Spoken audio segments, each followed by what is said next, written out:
Before we proceed, I want to point out one thing. You'll notice on all of our cartons we have a production label. You may want to keep this for your records in case you ever need to refer back to either the model number or the production date. Now let's go ahead and open our box and see what we have to work with.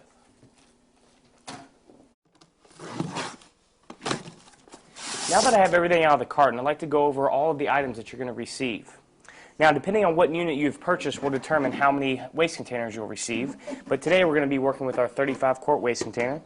You're going to receive step-by-step installation instructions, your hardware necessary for the installation, and of course your wood frame with your patented RevoMotion slide system. These are the tools you'll need to make your installation easier. First of all, you're going to need a tape measure and pencil. You'll need a Phillips head screwdriver. An 8mm nut driver or an 8mm wrench will work, a flathead screwdriver, a drill with a Phillips head bit, and a speed square.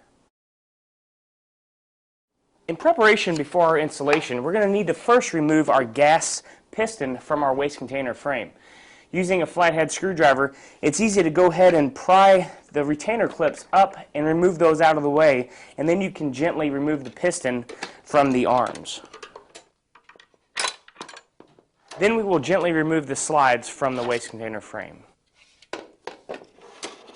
We're now ready to install our rear mounting bracket, but before we do so, we need to draw a line at 12 7/8 from the floor of the cabinet.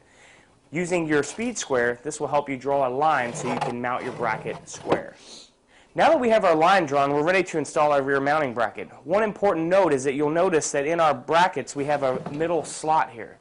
You want to make sure that you're screwing into the middle of the slot just in case you need to adjust your bracket either left or right. We're now ready to begin attaching our slide mounting bracket to our slide. One thing I do want to point out is you'll notice that it has a bit of a T shape to it. You always want to make sure that the top of the T shape is facing the front of the slide. Also, in our mounting bracket we have quite a few holes and slots. Now, depending on your particular application will determine which slot you need to use. I would refer to the instruction manual to determine which slot.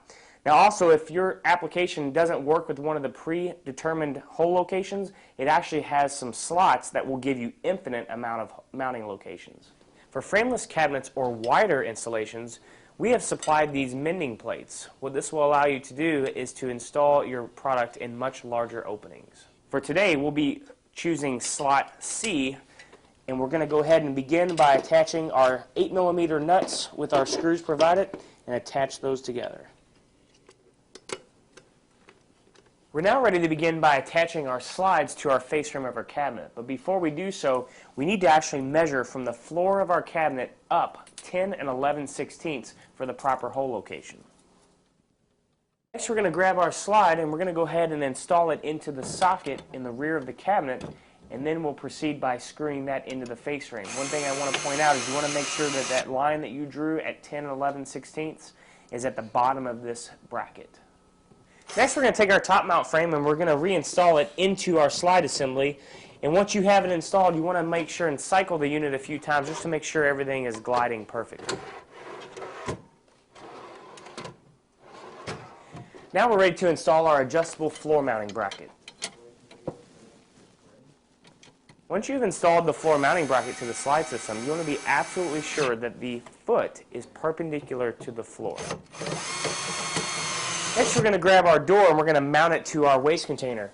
We have supplied you with some double-sided tape, which you will go ahead and apply to the door mounting brackets as shown, and then you can attach your door. Once your door is positioned with the double-sided tape, you can then attach the door using the provided screws. Now that we have the door attached, this unit comes with our patented door mounting kit. This kit will allow you to adjust your door either up and down or left or right depending on where you need to be. Now that we've finished installing our door, we're ready to install our gas piston. I do want to point out that you want to make sure that the reservoir end is at the top. Attach the gas spring to the 10mm stud and then reinstall your clips. Now that your gas shock is installed, your unit is pretty much ready to go. What you'll want to do is you'll want to cycle the unit a few times just to make sure that everything is working properly. To finish our installation, we're going to go ahead and install our rear storage bin, and then we're going to grab our 35-quart waste container and simply drop it in.